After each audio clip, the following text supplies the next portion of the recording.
Hello everyone. इस video के अंदर हम इन्फिनिटी फ्री के ऊपर बेसिकली अपने अकाउंट्स को क्रिएट करेंगे, देखेंगे कि किस तरह से हम सब डोमेन्स बना के अपनी फाइल्स अपलोड करके एक वेबसाइट को टेस्ट कर सकते हैं ओवरऑल। तो ओवरऑल आपने जैस सबसे पहले क्या करना है, रजिस्टर नाउ पे क्लिक करना है, अपना ईमेल देना है, पासवर्ड देना है और अपनी ईमेल वेरीफाइड करते हुए अकाउंट को क्रिएट कर लेना है। जैसे ही आप अकाउंट क्रिएट कर लेंगे, आप यहाँ पे लिस्ट डाउन होंगे। यहाँ पे आपके पास कोई भी अकाउंट नहीं आ रहा होगा, आपने क्रिएट नाउ पे क्लिक कर लेना है और क्रिएट कर लेना है। तो अब मैं आपके साथ एक अकाउंट को क्रिएट करूंगा। मैंने ऑलरेडी एक दो बनाए हुए अकाउंट और इसके अलावा मैंने एक मेरा पहले भी यूज हो रहा था, बट वो इन केस डीएक्टिवेट हो गया। अगर आप ज्यादा देर तक काम नहीं करते अकाउंट्स के ऊपर और बेसिकली, तो एक टाइम आता है कि वो आपकी ईमेल के अगेंस्ट वो अकाउंट डीएक्टिवेट हो जाता है। तो यहाँ पे आपने जैसे क्रिएट नाउ पे क्लिक किया तो आपके पास आया कि 5 GB डिस्क स्पेस है, अनलिमिटेड बैंडविड्थ और होस्टेड अकाउंट्स भी आपको मिलते हैं। तो क्योंकि जाहिर सी बात है, फ्री की एक चीज यूज कर रहे हैं, तो एड्स वगैरह वो इस तरह की चीजें आपके पास आती रहती हैं, क्योंकि उन्होंने मार्केटिंग करनी होती है इस हिसाब से और बाकी सारी चीजें इसके अंदर इन्वॉल्व होती हैं। तो आपने जल्दी से क्रिएट नाउ के फ्री वाले पे क्लिक कर देना है, आप इस स्क्रीन के ऊपर आ जाएंगे। थोड़ा सा ये लोड हो जाए, कैप्चा मेरे ख्याल से कैप्चा इशू है। मैं दोबारा से एक दफ़ा कर लेता हूँ, शायद वो लोडिंग टाइम में ले रहा था। अब दोबारा से करूँ तो यस, अब आ गया, वैलिडेट हो रहा है। यस, सक्सेस हो गया। यहाँ पे आप अपना नाम दे देंगे। सपोज करें माय फर्स्ट साइट देनी है, आप दे सकते हैं थीम स्केच दे सकते हैं, ठीक है। और डोमेन कोई भी आप दे सकते हैं, ऑप्शंस आपके पास ये वाली होती हैं सारी। तो मैं एक डोमेन बना लेता हूँ, चेक अवेलेबिलिटी कर देते हैं। यहाँ पे लेबल आप अकाउंट का यही रहने दें, लाइक आपको याद रहेगा। और कंसेंट दे दें, पास अकाउंट का पासवर्ड भी आपको जो भी आपने रखना है आप वो रख सकते हैं। अप्रूव करके आप कंसेंट दे दें, क्रिएट कर दें, तो ये आपका एक अकाउंट बना देगा।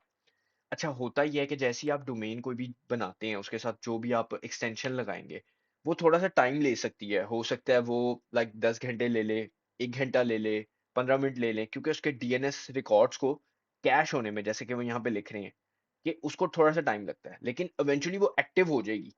ठीक है। अब जैसे कि मैं ये डोमेन खोलूंगा, ठीक है, हो सकता है ये बेसिकली एकदम से आपको एरर दे दे या कोई भी प्रॉब्लम हो सकती है, लेकिन लाइक आफ्टर 1 आवर आप इसके ऊपर फाइल्स वगैरह अपलोड कर सकते हैं। ऐसा नहीं है कि फाइल अपलोड नहीं कर सकते और कोई भी प्रॉब्लम आएगी है वो, आप इस पे टेस्टिंग वगैरह कर सकते हैं। लेकिन अभी उसका आईपी रिजॉल्व होने में थोड़ा सा टाइम लगेगा, क्योंकि वो अभी क्रिएट हुई है, तो हो सकता है डीएनएस रिकॉर्ड्स में थोड़ा सा टाइम लगे। तो इसलिए मैंने बेसिकली ऑलरेडी अपने 2-3 अकाउंट्स बना के रखे हुए थे। तो उसमें से जो कि मैंने ट्राई किया है अभी, क्योंकि मैं तकरीबन मुझे 72 आवर्स तो नहीं हुए, लेकिन 1-2 घंटे हो गए हैं इस डोमेन के साथ। सो इवेंचुअली ये डोमेन अभी मेरे लिए वर्क कर रही है। सो इसके अंदर, क्योंकि अब जैसे आपने डोमेन बना ली, आप इस पॉइंट पे आ जाएंगे, आप इसके अंदर मैनेज पे क्लिक कर लें। मैनेज पे जैसे ही आप क्लिक कर देंगे, तो ये आपके पास इंटरफेस आ जाएगा। आपके पास यहाँ पे फाइल्स आ रही होंगी, यहाँ से आपकी फाइल्स मैनेज होंगी और यहाँ से आप बेसिकली एसएसएल वाला काम, एसएसएल वाला काम हम लोग बेसिकली लर्न करेंगे। एसएसएल क्या होती हैं, बेसिकली सिक्योरिटी किस तरह से होती है मैनेज साइट की, और वो डिफरेंट, इसमें बहुत सी ऑप्शंस हैं। तो हम इसको कहते हैं कि ओपन कर दो भी फिलहाल एडिटर मोड के अंदर हमें। तो जितनी देर में एडिटर मोड ओपन हो रहा है, हम यहाँ पे बूटस्ट्रैप खोल लेते हैं और बूटस्ट्रैप की हम कोई भी एक कोड वगैरह रख लेंगे इधर, और ट्राई करके देखेंगे कि हमारे पास एक्टिव हो रही हैं डोमेन्स या नहीं हो रही। तो उससे हमें काफ़ी हद तक हेल्प हो जाएगी। तो यहाँ पे हमारे पास मेरे ख्याल से बूटस्ट्रैप ओपन हो गया, फाइल्स ओपन हो रही हैं। यहाँ पे मैं दोबारा से ओपन विद एडिटर कर लेता हूँ और डॉक्स में चला जाता हूँ। और डॉक्स में जाने के बाद यहाँ पे मेरे पास जो इसका टेम्पलेट है, ये मैं कॉपी कर लेता हूँ। तो यहाँ पे मेरे पास फाइल्स ओपन हो गई। तो आपके पास कोई भी इंडेक्स आ रही होगी, कोई भी चीजें होंगी, आप उसको री एडिट कर सकते हैं। अब जैसे कि मैं सपोज करें एग्जाम्पल के तौर पे कुछ लगा के देखते हो, अकॉर्डियंस लगा के देख सकते हैं हम, ठीक है। और कुछ और भी टेबल्स वगैरह लगा के देख सकते हैं। सो मैं ये लगा के देख लेता हूँ थोड़ा सा स्क्रिप्ट, और कलर्स लगा के देखते हैं कि लाइक बूटस्ट्रैप सही से लोड भी हो रही है या नहीं हो रही लोड। तो इवेंचुअली जैसे कि मैं ये अलर्ट्स पकड़ लेता हूँ और इसके नीचे ही डाल देता हूँ। तो मैं सेव करता हूँ फाइल को कि वो सेव हुई है या नहीं। तो यस, फाइल मेरी सेव हो गई है। तो आप अपनी डोमेन को ओपन कर सकते हैं फिलहाल इनकॉग्निटो मोड पे, कैश, ताकि उसकी जो है वो रीसेट होती रहे। तो फिलहाल इसके अंदर एसएसएल नहीं है, बट चीजें आपके लिए बूटस्ट्रैप में वर्क कर रही हैं सारी। अदरवाइज ये कलर्स ना आते और कुछ भी ना आता, तो एटलीस्ट आप जो भी यहाँ पे इनपुट और आउटपुट कर रहे हैं, आपके पास एक डोमेन भी अवेलेबल हो गई, जो कि इवेंचुअली आपके पास ये डोमेन है, जो कि आपकी डोमेन का नाम है testing site demo 1.rf.gd। Domain के साथ होस्टिंग भी अवेलेबल हो गई।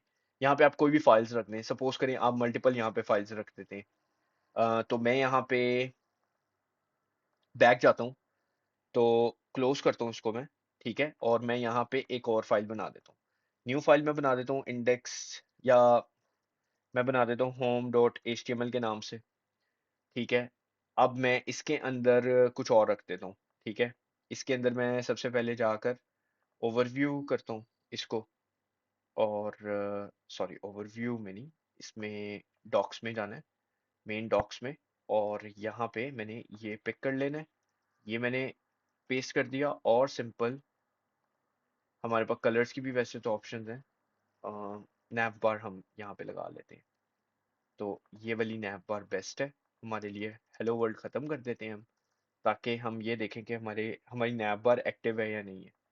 तो सेम साइट के ऊपर हम लोगों ने जाना है, और सिंपल हमारी जो साइट है वो है बेसिकली ये, कॉपी करें इसको, इनकॉग्निटो ओपन करें, और फिलहाल मेन साइट अभी खुलेगी आपके पास, क्योंकि अभी हम लोगों ने एसएसएल वगैरह कुछ भी नहीं किया, दैट्स वाई आपको ये शो हो रहा है। लेकिन अब अगर आप home dot dot H T M L लिखेंगे यहाँ पे, तो आपके पास नैपबार भी आ जाएगी।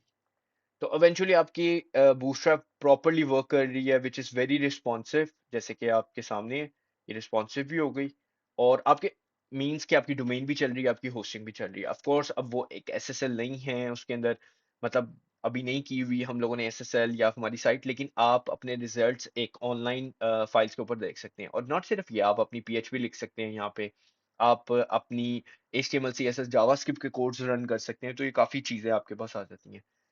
अच्छी चीज़ इसके अलावा इसके अंदर बहुत सी हैं, हम लोग स्टेप बाय स्टेप ट्राई करेंगे कि हम इसको इसके अंदर इसके सी पैनल को देखें, इसके अंदर और भी चीज़ें देखते रहें फर्दर। तो फिलहाल अभी के लिए ये था कि आप एक सिंपल सी साइट जो कि एचटीएमएल सीएसएस जावास्क्रिप्ट से बनी हुई है, बूटस्ट्रैप बेस्ड साइट है, या आपकी एक रिस्पॉन्सिव साइट है, और उनके वेब पेजेस आप ऑनलाइन करके अपने फ्रेंड्स को कैसे बेसिक